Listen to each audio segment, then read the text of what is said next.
Good morning. My name is Gay Woods.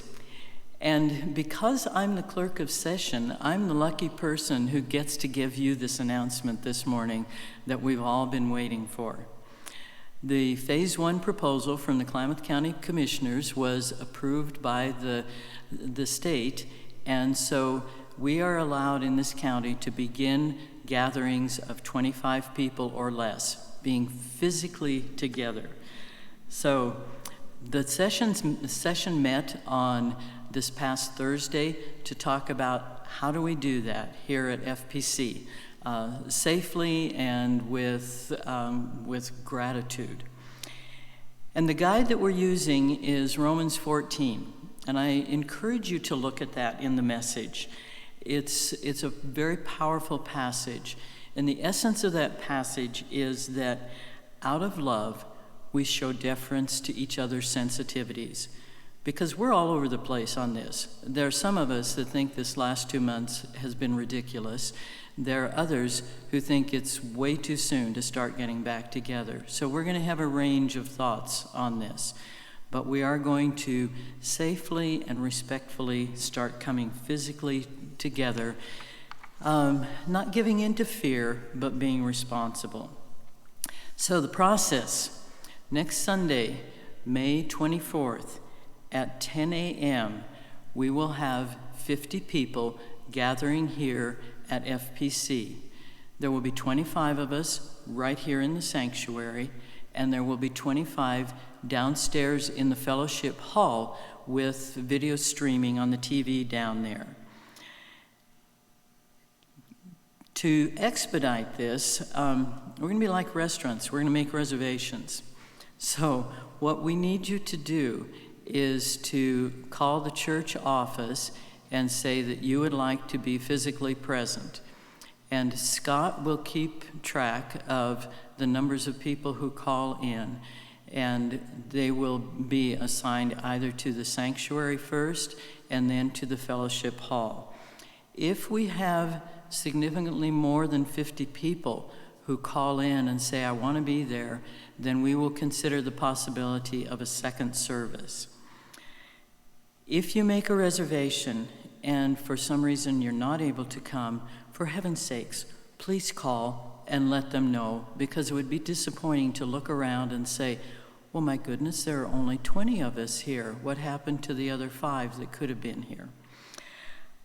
To keep people safe, we will be having those who are meeting in the sanctuary enter by the main front door, which will be open, and those who are meeting in the fellowship hall enter by the downstairs door, the large door downstairs, again, that will be open.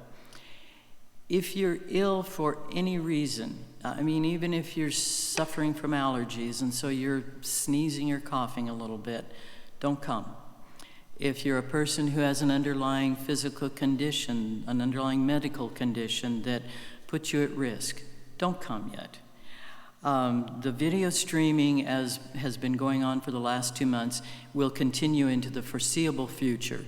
So you'll still be able to see the worship team, hear the sermon. Okay, the protocols. We are requiring people to wear masks. And yes, some of you think this is ridiculous, but we're going to be sitting in the same place for 45 minutes or so. The errant cough or sneeze, we want to be able to protect others from us, even though they may be 6 feet away. So we will be respectful and wear our masks for the time being. There will be people who are assisting others in making sure that people are sitting 6 feet apart. The pews will be roped off so that every other row has a family group or an individual in it. And yes, families obviously can sit together, but individuals will be sitting 6 feet from anyone else at a minimum.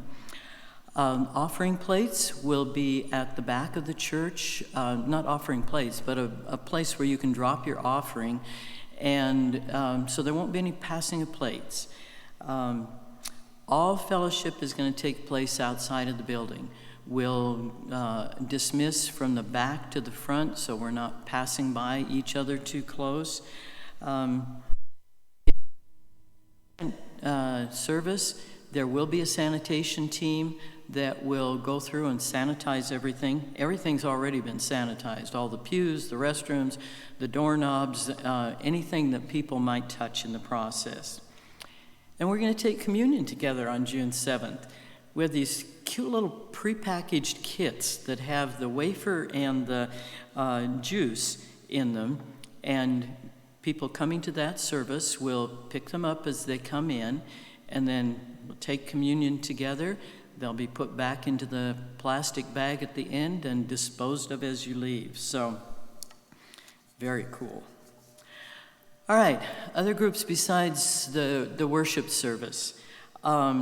Small groups and ministry teams can begin meeting physically as long as you're under 25 and you can maintain a distance of 6 feet. Again, poll everyone in your group. Make sure that everyone is comfortable with the decision.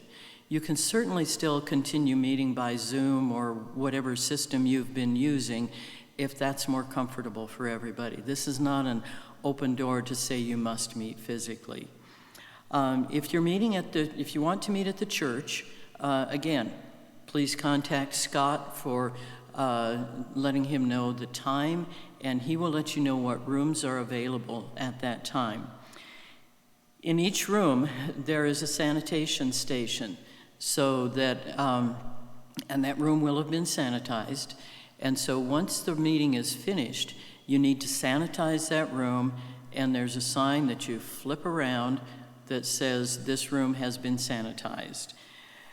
And as I said, if you're more comfortable continuing to meet online, or if there are one or two people who can't meet physically yet, that's a great way to continue. No kids. There will be no nursery, there will be no Sunday school, there are no youth meetings planned yet. Can you imagine trying to keep those little people 6 feet apart? We don't have a good system for that yet. The online Sunday school lessons will continue. Mary will have packets available for children if a family wants to have their children come to the worship service with them and sit in the pew with them, and obviously those kids count as part of the 25.